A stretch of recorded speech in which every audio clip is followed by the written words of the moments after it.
Kashipur block सिजिमाड़ी अंचल ग्रस्त को नहीं राजनीतिक बद तेजी।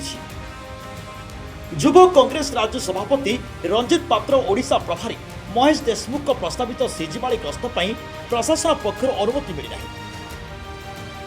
इस तरह से पिछले महीने में 25 तारीख को हमारी सीनियर लीडरशिप के नेतृत्व में यहाँ की एमपी साहब सप्तगिरी उल्का जी, अजय कुमार लल्लू जी और हमारी यूथ कांग्रेस की नेशनल लीडरशिप मनीष शर्मा जी और उदय जी के नेतृत्व में हमने फैक्ट फाइंडिंग करके 24 आवर्स का कलेक्ट्रेट ऑफिस के सामने हमने सत्याग्रह किया था। उसके अंतिम हमें ये निर्णय लेना पड़ा था कि हमें जो हमारे आदिवासी भाई है सिजिमाला के, वहाँ के उन लोगों के लिए हमें एक पदयात्रा निकालना जरूरी समझा। उसके लिए हमें ये पदयात्रा का अभी यहाँ पे आयोजन किया गया है। युव कांग्रेस नेतृत्व अभियोग कर स्थानीय समस्या बुझा जनसाधारण आलोचना उद्देश्य यह ग्रस्त योजना होता तेज प्रशासनिक अनुमति न मिलू कार्यक्रम अनिश्चित हो पड़ी। दल पक्ष असंतोष प्रकाश पाई। काली आमर 22 तारीख रे यात्रा सिजिमाड़ी एक पदयात्रा होता।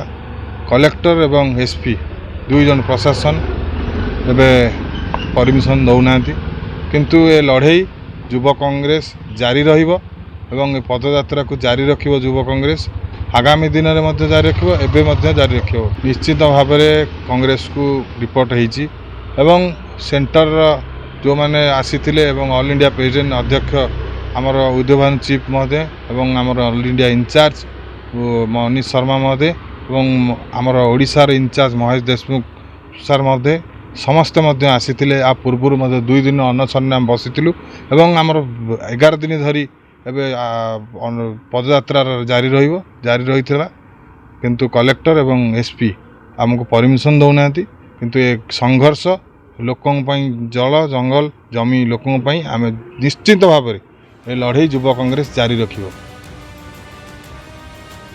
अन्यपटे जिला प्रशासन पक्षर एपर्यंत कौन औपचारिक प्रतिक्रिया आसीना। अनुमति नामंजूर पछर कारण स्पष्ट होना।